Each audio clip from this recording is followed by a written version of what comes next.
Big Boss 9 Telugu public votes కాకుండా wild card నిర్ణయం, wild card డిసిషన్తో శ్రీజ ఎలిమినేషన్పై హౌస్మేట్స్ రియాక్షన్, ఫ్యాన్స్ ఆగ్రహం.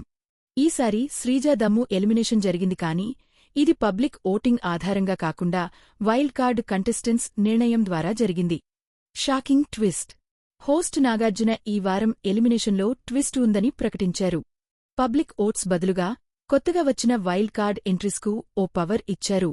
ఇద్దరూ నామినేట్ అయిన కంటెస్టెంట్స్ సుమన్ మరియు శ్రీజ మధ్య ఒకరిని ఎలిమినేట్ చేయాలని. అందరి అంచనాలకు విరుద్ధంగా వైల్డ్ కార్డులు శ్రీజాను ఎలిమినేట్ చేయాలని నిర్ణయించడంతో ఆమె జర్నీ ముగిసింది. హోస్లో షాక్ రియాక్షన్స్. ఈ నిర్ణయం వెలువడగానే హోస్మేట్ సంజన షాక్ అయింది. ఇది నిజమా అన్నట్టుగా ఆమె రియాక్షన్ కనబడింది. మిగతా కంటెస్టెంట్స్ కూడా ఒక్కసారిగా సైలెంట్ అయిపోయారు. పబ్లిక్ ఓట్స్ కాకుండా వైల్డ్ కార్డుల చేతిలో ఎలిమినేషన్ జరగడం అందరికీ అంగీకారంగా లేకపోయింది. అభిమానుల ఆగ్రహం. సోషల్ మీడియాలో అభిమానులు ఫైర్ అవుతున్నారు. బిగ్ బాస్ అంటే పబ్లిక్ డిసిషన్ అని ఎప్పటినుంచో చెబుతారు. కాని ఈసారి వైల్డ్ కార్డ్ ఎంట్రీస్ ద్వారా ఎలిమినేషన్ జరగడం అభిమానులకు నచ్చలేదు. శ్రీజ జర్నీని పబ్లిక్ ఓటింగ్ ద్వారా మాత్రమే డిసైడ్ చేయాలి అని ఫ్యాన్స్ కామెంట్స్ చేస్తున్నారు. పెద్ద చర్చ.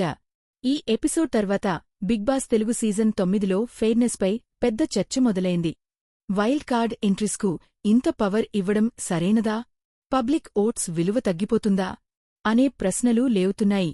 ఎలిమినేషన్ ఫెయిర్ అయినా, అన్యాయం అయినా శ్రీజ ఎలిమినేషన్ సీజన్లోని అత్యంత కాంట్రవర్షియల్ మూమెంట్గా మిగిలిపోతుంది. హౌస్లో టెన్షన్ పెరిగింది. బయట అభిమానుల్లో చర్చలు మంటలెక్కాయి. బిగ్ బాస్ 9లో ఈ ట్విస్ట్ చాలా కాలం గుర్తుండిపోతుంది.